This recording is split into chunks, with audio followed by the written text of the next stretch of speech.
I'm at the point where I just feel like TNA is absolutely losing the plot. Like, it's become a common trend, and if you watch my channel, you know I've addressed this before. I feel like one week they have a really solid episode that gets you really hyped for the show, and then the next week you just have a show that's kinda there, you know? It's just nothing special. And this week, it's one of those weeks. Last week, I was really hyped about the show. I felt like there happened a lot of things that I was quite hyped about. And then this week, it was a okay show, you know? Like every other show that happens on the second week, it feels like it's a good show, you know, a lot of stuff happens, but I walk away thinking, what did I really get out of this episode? Is there anything that I really take away from this episode? It's like, yeah, this was a damn good episode. And not really. And let me go through the show. Let's go through the show together and you can see if you agree. The show opened with an X Division Championship triple threat match. Leon Slater defends against Jason Arch and Cedric Alexander. Leon Slater ends up winning the match after pinning Jason Arch, and then after the match he and Cedric Alexander have a face-off. Later backstage they also have another face-off, and it's confirmed that we're having an X Division Championship match between the two of these guys. And I feel like that's just such a horrible decision. Like, Cedric Alexander came off of a really hot feud with Mustafa Ali. It was actually pretty good, but he lost, and now he instantly gets an X Division Championship match. Like, I feel there would have been a much better story with Mustafa Ali here. On the other hand, what story do you really tell here between Leon Slater and Cedric Alexander? If you turn Cedric Alexander heel, it's like, what was the point of his initial feud anyway? And you know, I just don't feel like this is a good decision. I feel like there's so many better directions we can go with Leon Slater, especially for his reign. I just don't get why this specifically. Now obviously we have another week before the pay-per-view, so like, maybe they can make something good out of it, but I don't really feel like there's anything gonna happen. We follow that up with a tag team match between Indy Hartwell and Danny Luna versus Jody Threat and Ariana Grace. Now a few things, I like the tag team of Indy Hartwell and Danny Luna. They ended up winning the match. I think this whole story with Victoria Crawford trying to be their manager, trying to manage them around, get the match is really cool.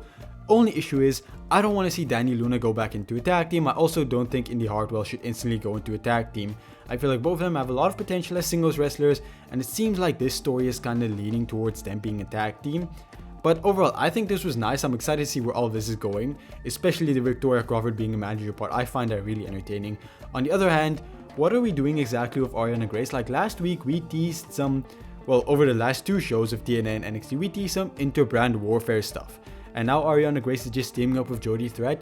I don't feel like that makes a lot of sense. Now obviously Ariana Grace has been the most TNA friendly wrestler of all of NXT, so I can kind of see that, but yeah, not really. I think this was a slight oversight that we should have done something different with. But on the other hand, they don't really have anyone on their roster to team up with Jody Threat, so they kind of booked themselves into a corner there.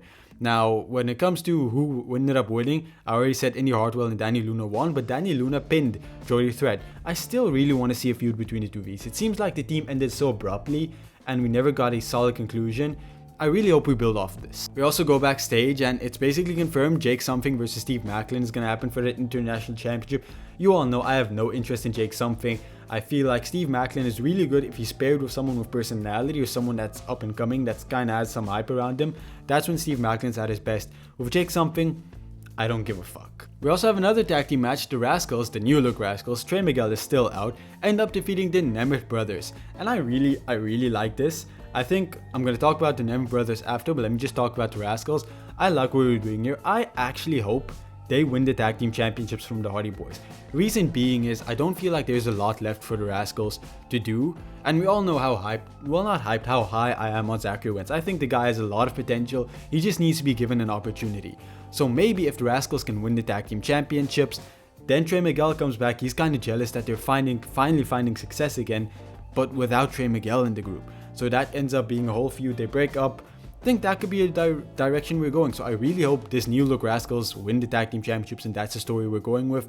When it comes to the Nemeth brothers, after losing this match, they go on a whole rant. They say that they're using their rematch clause at Emergence. So we're gonna get the Hardys versus Nemeth brothers, which is gonna be another really good match. Can't say I'm really excited about it, but okay, it's a fine match. Big match.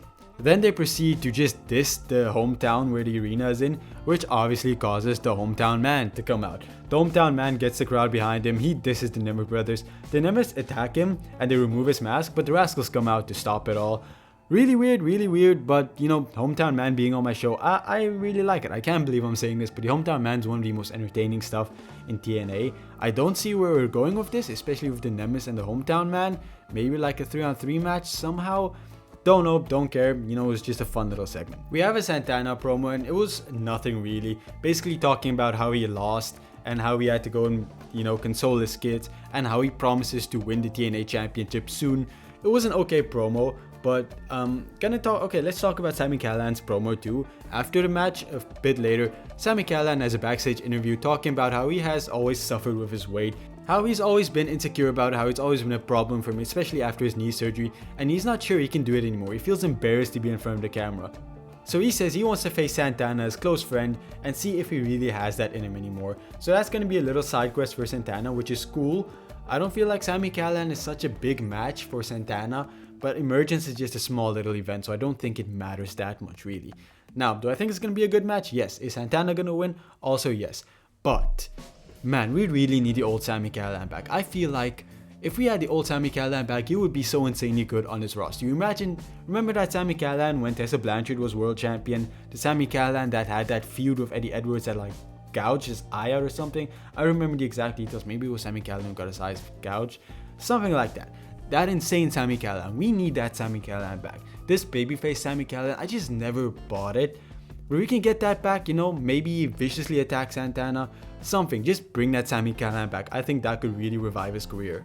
Then we have this horrible knockouts thing. I don't know what you call it. We're supposed to have a knockouts match between JC Jane and Masha Slamovich, and we all knew something was gonna happen to not have a clear victory, but it feels like the match barely started. Then Ashwa Elegance and Iba Elegance brand came out and they beat down Masha Slamovich, basically ending the match in no DQ. God, what's wrong with me?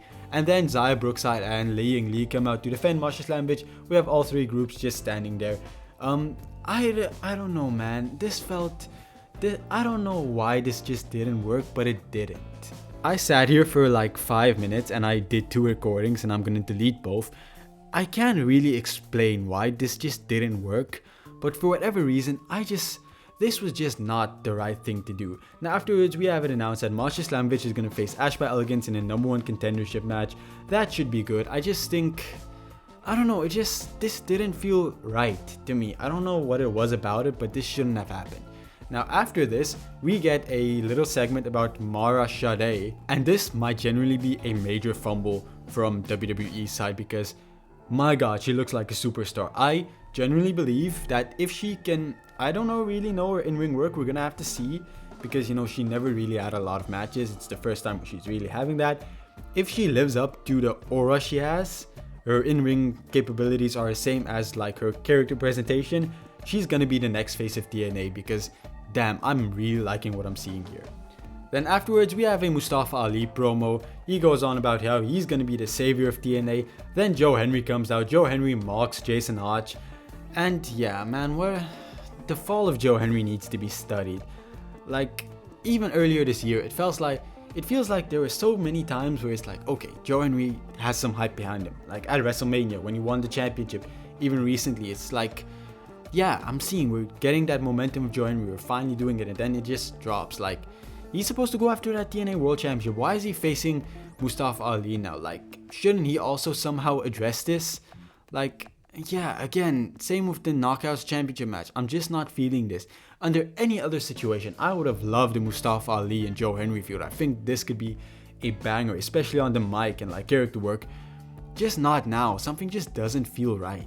With all that being said, let's get into the main event. But before the main event, it was supposed to be on 3-on-3 match, but it's announced that Casey Navarro is injured, and then AJ fans are just like, get your ass up, you're gonna fight, but Casey Navarro literally can't.